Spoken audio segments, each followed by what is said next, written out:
محبوب ہے، تو ہی میرا معبود ہے، معاذ اللہ، صدبار معاذ اللہ۔ آپ دیکھیں یہ گناہ جاریہ ہے، اب اسے گناہ جاریہ کہوں یا کفر جاریہ کہوں، کیا کہوں کیا نہ کہوں، کچھ سمجھ میں نہیں آتا۔ جس طرح کفر کا بکنا کفر ہے دوست، اسی طرح کفر پر راضی ہونا یہ بھی کفر ہے۔ اب انہوں نے ڈال تو دیا، اب کون سمجھائے کون بتائے؟ اور یہ اب ہمیشہ کے لیے اللہ حفاظت فرمائے، کسی کی نظر پڑے یا کسی دن ملاقات ہو جاوے تو ان کو سمجھا دیا جائے، بتا دیا جائے، ورنہ آپ دیکھیں یہ کب تک سلسلہ چلے گا، کتنے لوگ سنیں گے، سن کر کے لائک کریں گے، اور پتہ نہیں لوگ ایسی ایسی ویڈیو پر کمنٹس میں ماشاءاللہ لکھتے ہیں۔ ایسے ایسے لوگ دیکھے گئے، کوئی گناہ کے کام پر ماشاءاللہ لکھا جاتا ہے، کم سے کم دیکھ تو صحیح تو کیا کر رہا ہے کیا نہیں کر رہا۔ تو یہ لوگوں کی کیفیت ہے۔ زبان میرے اللہ نے اس لیے دی تاکہ اس زبان سے اللہ کا ذکر کیا جائے۔ ہاں ہم لوگ جس کام میں زبان کو لگانا چاہیے نہیں لگاتے۔ زبان کی حفاظت کر دوست، میرے آقا ارشاد فرماتے ہیں لوگوں تم زبان کی اور شرمگاہ کی حفاظت کی ضمانت مجھے دے دو، میں جنت کی ضمانت تمہیں دیتا ہوں۔ تو اپنی زبان کو اللہ کے ذکر میں لگائے، ٹھیک، پہلی چیز۔ دوسری چیز شکر کرنے والا دل، ہر حال میں اللہ کا شکر ادا کرے۔ کیا کریں؟ ذرا زور سے کہیں الحمدللہ، الحمدللہ، ہر حال میں اللہ کا شکر ادا کریں۔ شکر ادا کرنے سے اللہ نعمت بڑھا دیتا ہے۔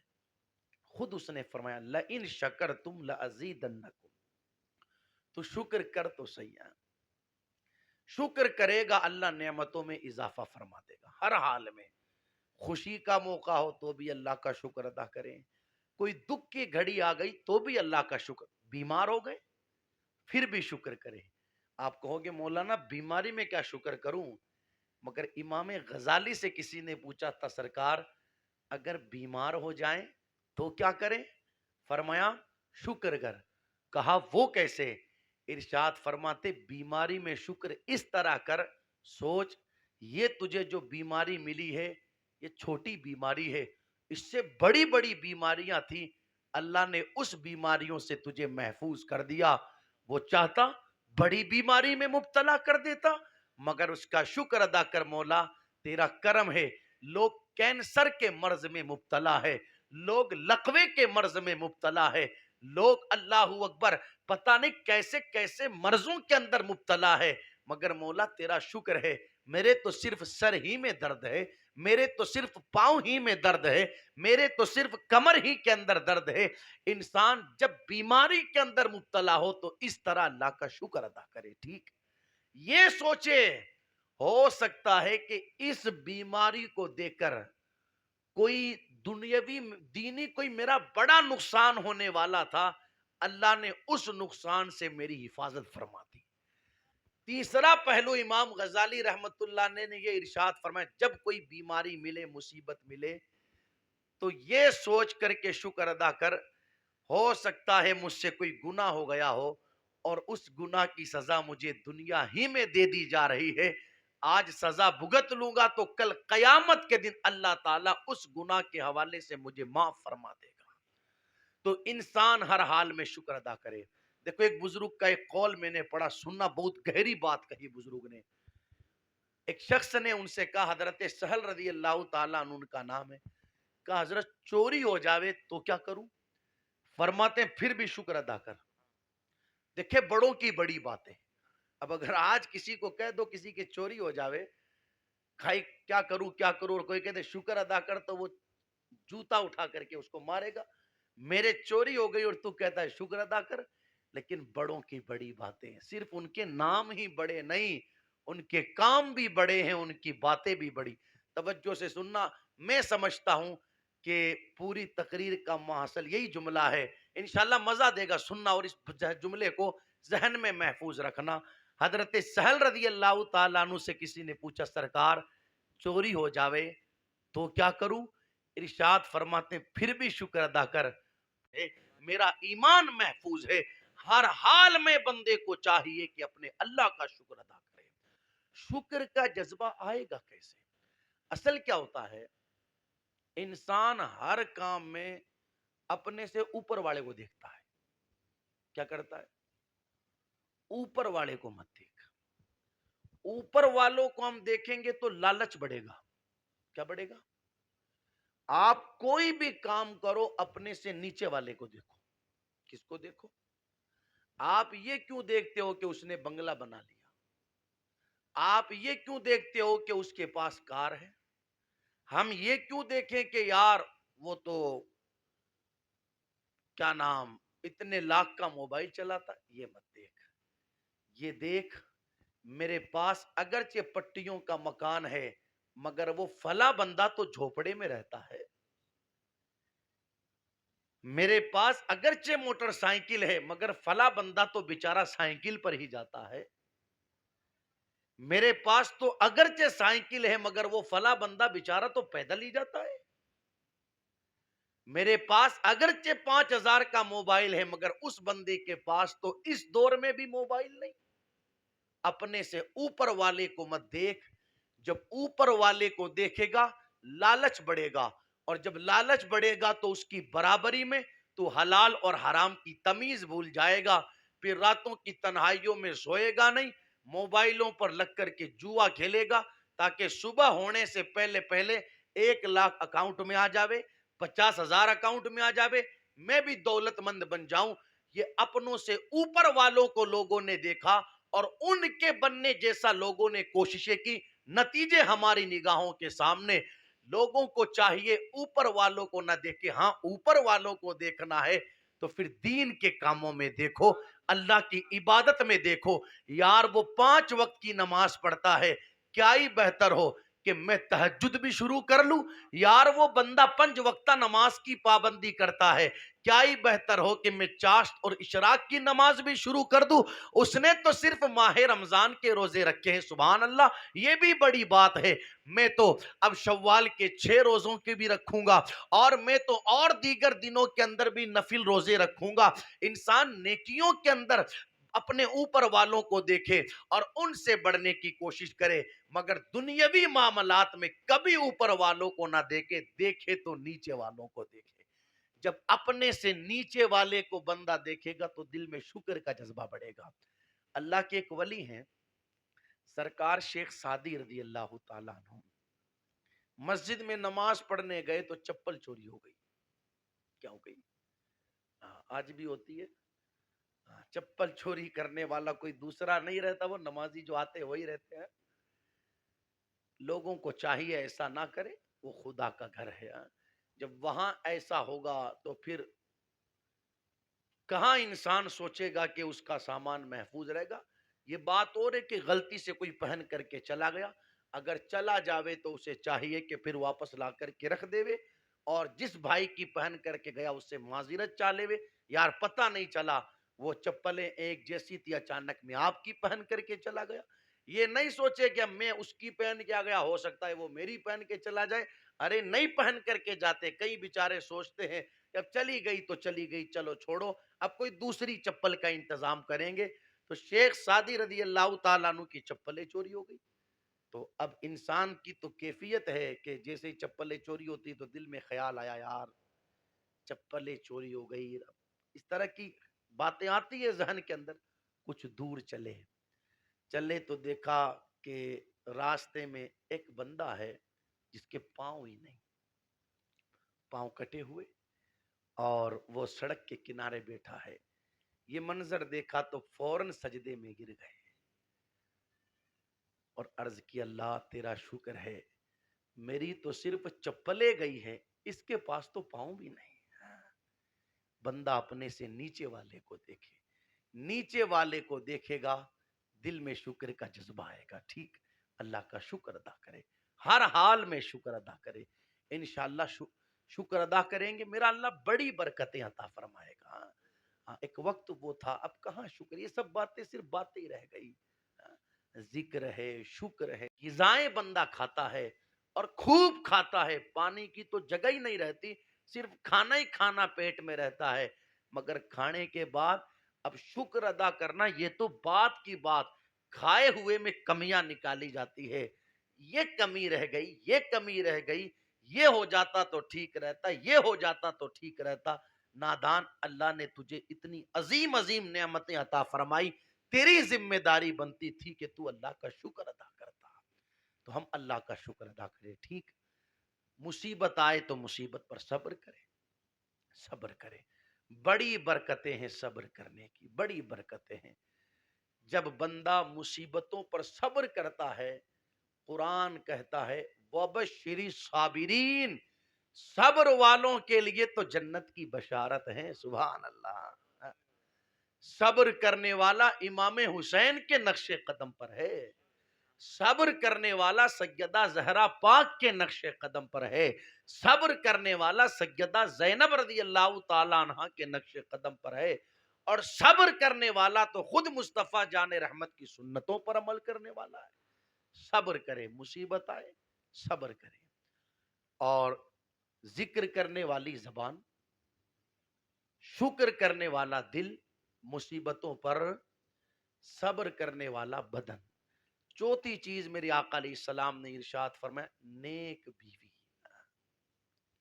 نیک، یہ چار چیزیں جس کو مل گئی وہ سمجھے کہ اسے دنیا اور آخرت کی بھلائی مل گئی۔ نیک بیوی کس کو کہتے ہیں؟ نیک بیوی کی حدیث مبارکہ کی روشنی میں علماء نے ارشاد فرمایا، صفتیں بیان کی، کہتے ہیں نیک بیوی وہ ہے جو اپنے شوہر کی بات مانے، شوہر کی غیر موجودگی میں اس کے مال کی اور اپنی عزت و آبرو کی حفاظت کرے۔ نیک بیوی کی یہ صفتیں بیان کی حدیث شریف کی روشنی میں۔ میرے آقا علیہ الصلوۃ والسلام کی یہ حدیث بھی مشکات شریف میں، میرے آقا علیہ الصلوۃ والسلام نے ارشاد فرمایا جب شوہر اسے دیکھے تو اپنے شوہر کو خوش کرے، یعنی اس کا دل نہ دکھاوے، اسے ناراض نہ کرے۔ تو میرے آقا علیہ الصلوۃ والسلام کی پیارے دیوانوں، یہ حدیث مبارکہ اور اس کے تناظر میں چند گزارشات میں نے آپ لوگوں تک پہنچانے کی کوشش کی، اور یہ مبارک موقع ہے شادی کا، ماشاءاللہ اس موقع پر یہ محفل سجائی۔ ایک چیز اور عرض کروں، دیکھو جب بھی کوئی دین کا کام کرے، کوئی کام کرے، یا تو کرو ہی مت، اور کرو تو پھر دل لگا کر کے کرو۔ محفل میں بیٹھے ہو دل سے بیٹھو، قرآن پڑھ رہے ہو دل سے پڑھو، نماز پڑھ رہے ہو دل سے پڑھو۔ توجہ نہیں کر رہی قرآن شریف کی طرف، توجہ نہیں ہے، من نہیں، بند کر دو، جب من کرے تب پڑھ۔ محفل رسول میں بیٹھنے کا من نہیں ہے، کوئی بات نہیں، جا کے آرام کرو، طبیعت سے بیٹھو، دل لگا کر کے بیٹھو۔ جیسے ہم اپنے گھریلو کام یا اپنے کوئی پرسنلی کام کتنی توجہ سے کرتے ہیں، یہ مت دیکھ دوست کہ تو کیا کر رہا ہے، یہ دیکھ حضور کے ذکر کی محفل سجا رہا ہے۔ اللہ کی راہ میں پیسہ دیوے، دل سے دیوے، یہ مت دیکھ کے اس کو دے رہا ہوں، دیکھ کس کی راہ میں دے رہا ہوں، کس کے نام پر دے رہا ہوں۔ کم سے کم اس چیز کو اپنے ذہن میں رکھے بندہ، جب یہ چیز ذہن میں رہے گی حضور کی محفل سجا رہا ہوں، کوئی دیکھے یا نہ دیکھے، مدینے سے آمینہ کا لال دیکھ رہا ہے، پھر تو صرف تقریر کرنے والے کو مزہ نہیں آئے گا، نعت شریف پڑھنے والوں کو مزہ نہیں آئے گا۔ جب ہم یہ سوچ لیں گے محفل سجاتے وقت کہ حضور ہمیں مدینے سے دیکھ رہے ہیں، پھر تو محفل میں کرسی لگانے میں بھی مزہ آئے گا، اور نیچے چادر بچھانے میں بھی مزہ آئے گا، ادب کے ساتھ بیٹھ کر کے سننے میں بھی مزہ آئے گا، اس لیے کہ میرے اس عمل کو کوئی دیکھے یا نہ دیکھے، مصطفیٰ ضرور دیکھ رہے ہیں۔ دل سے کرے، کوئی بھی کام کرے دین کا دل سے کرے۔ آج برکتیں کیوں نہیں ملتی؟ کام تو کرتے ہیں لوگ، برکتیں اس لیے نہیں ملتی دوست، تیری توجہ اس طرف نہیں تھی جس طریقے دل سے کرے۔ حضور کا ذکر کریں، دیکھو آپ کسی کا ذکر کرو نہ کرو، فائدہ ملے یا نہ ملے، مگر حضور کا ذکر وہ ذکر ہے۔ سبحان اللہ۔ یار کافر کو محروم نہیں رکھا جاتا، کافر کو، ابو لہب جیسا سڑا ہوا کافر جس کے بارے میں قرآن میں پوری سورت نازل ہو، تبت یدا ابی لہب، اگر وہ صرف اتنی سی مہربانی دکھا دے کہ اپنے گھر پر بھتیجا سمجھ کر کے شہزادے کی پیدائش پر خوش ہو کر اپنی لونڈی کو آزاد کر دے. روایتوں میں آتا ہے مرنے کے بعد پوچھا اس ابو لہب سے کہ ہوا کیا؟ کا پیر والے دن تھوڑا سا آرام مل جاتا ہے اور اس انگلی سے پانی نکلتا ہے جسے پیتا ہوں تو سکون ملتا ہے. کا وجہ کیا؟ کہا جب ہمارے یہاں شہزادے محمد عربی صلی اللہ تعالی علیہ وسلم پیدا ہوئے، آ کر کے میری لونڈی نے مجھے خبر دی مبارک ہو بھتیجا پیدا ہوا ہے. میں نے بھتیجا سمجھ کر، بھائی کا بیٹا سمجھ کر کے خوشی میں اسی وقت جھوم کر کے اس لونڈی سے کہا جا، خوشی کا موقع ہے، میں نے تجھے آزاد کیا. نبی سمجھ کر کے نہیں، ہاں پیغمبر سمجھ کر کے نہیں، اللہ کا حبیب سمجھ کے نہیں، صرف بھتیجا سمجھ کے کہ چلو بھتیجا پیدا ہوا، خوشی کا موقع ہے، تجھے میں نے آزاد کیا. آپ سوچو اتنی برکتیں ملی. اور ہم نبی کے غلام، ہم نبی کا کلمہ پڑھنے والے، مصطفیٰ جان رحمت صلی اللہ تعالی علیہ وسلم کو اللہ کا آخری رسول ماننے والے، اللہ کا حبیب ماننے والے، یہ ساری چیزیں ماننے والے اگر دل سے حضور کا ذکر کریں گے تو پھر اللہ کتنی برکتیں عطا فرمائے گا. دین کا کوئی بھی کام کرے دل سے کرے، انشاءاللہ اللہ اس کی برکتیں عطا فرمائے گا. نکاح میرے آقا کی سنت ہے. میں نے حدیث شریف خطبے کے بعد پڑھی تھی. میرے آقا ارشاد فرماتے ہیں اذا تزوج العبد فقد استکمل نصف الدین فلیتق اللہ فی نصف الباقی. جس بندے نے نکاح کر لیا اس نے اپنے آدھے دین کو مکمل کر لیا. کتنی پیاری سنت کہ اس سنت کو ادا کرنے کے ساتھ ہی بندے کا آدھا دین مکمل ہو جاتا ہے. سبحان اللہ. فرمایا فَلْيَتَّقِ اللَّهَ فِي نِصْفِ الْبَاقِ، اب باقی آدھے دین میں وہ اللہ سے ڈرے. شیطان جو انسان کا سب سے بڑا دشمن ہے، شیطان کو سب سے زیادہ تکلیف ہوتی ہی اس وقت ہے جب کسی کا نکاح ہوتا ہے، اور شیطان کو سب سے زیادہ خوشی اس وقت ہوتی ہے جب میاں بیوی میں جھگڑا ہوتا ہے. پوچھا گیا بات کیا ہے کہ کسی کا نکاح ہو تو اسے تکلیف ہو، میاں بیوی میں جھگڑا ہو تو اسے خوشی ہو؟ وجہ اس کی یہ ہے، شیطان بھی جانتا ہے نکاح سے صرف میاں بیوی ہی نہیں ملیں گے، نکاح کا مطلب یہ ہے کہ دو خاندان مل جائیں گے، دو محلے مل جائیں گے، دو گاؤں مل جائیں گے، دو شہروں میں محبت پیدا ہو جائے گی. اور میاں بیوی کے جھگڑے کی وجہ سے صرف انہی میں جھگڑا نہیں ہونا، وہ جھگڑا دو خاندانوں کا جھگڑا ہوگا، دو برادریوں کا جھگڑا ہوگا، دو گاؤں کا جھگڑا ہوگا. اور شیطان یہی چاہتا ہے کہ لوگوں میں جھگڑا ہو. تو ایسی عظیم سنت مبارکہ، ایسی عظیم سنت مبارکہ، ادھر نکاح ہوتا ہے، ادھر بندے کا آدھا دین مکمل ہو جاتا ہے. جیسے اولاد کی ماں باپ کے حوالے سے کچھ ذمہ داریاں ہیں، اسی طرح ماں باپ کی بھی اولاد کے حوالے سے کچھ ذمہ داریاں ہیں. ان ذمہ داریوں میں ایک ذمہ داری یہ ہے، بیٹا جب بالغ ہو جاوے تو ماں باپ کی ذمہ داری ہے کہ اس کا نکاح کر دے. کیا کر دے وے؟ ذرا زور سے بولے. نکاح کر، یہ باپ کی ذمہ داری ہے. ہاں کئی لوگوں کی کیفیت یہ رہتی ہے کہ وہ سستی برتتے رہتے ہیں، اور اللہ خیر فرمائے کہ اس سستی کے برتنے کے پیچھے ریزن کچھ بھی نہیں. کیا ریزن ہے؟ کوئی ٹھیک ٹھاک رشتہ آئے گا تو کریں گے. دیکھیں تو صحیح یار، کوئی ہمارے لیول کا بندہ آنا چاہیے. کس اعتبار سے صاحب؟ لیول کا کس اعتبار سے؟ وزن، یہ کیفیت. اور عمریں گزرتی رہتی ہے، توجہات ہوتی نہیں. ابھی پاؤں پر کھڑا ہونے دو اور ہاتھ پر کھڑا ہونے دو، نتیجہ یہ آتا ہے کہ ہاتھ اور پاؤں پر تو کھڑا نہیں ہوتا، پھر اولاد گناہوں کے راستوں کی طرف نکلتی ہوئی نظر آتی ہے. مشکات شریف کے اندر حدیث مبارکہ کی شرح میں فرمایا گیا اگر اولاد جوان ہو گئی اور ماں باپ نے رشتے کے اندر تاخیر کی بے وجہ بے مقصد، اور اولاد گناہ کی طرف نکل گئی، تو جہاں ذمہ دار وہ اولاد ہے وہیں پر ذمہ دار وہ ماں باپ بھی ہے جنہوں نے بے وجہ بے مقصد رشتے کے اندر تاخیر کی. اس لیے یہ ذمہ داری ہے ماں باپ کی، اولاد اگر جوان ہو جاوے ان کا نکاح کر دے وے، ان کا رشتہ کر دے وے. اللہ تعالیٰ اس ہونے والے نکاح کو اپنی بارگاہ میں قبول فرمائے.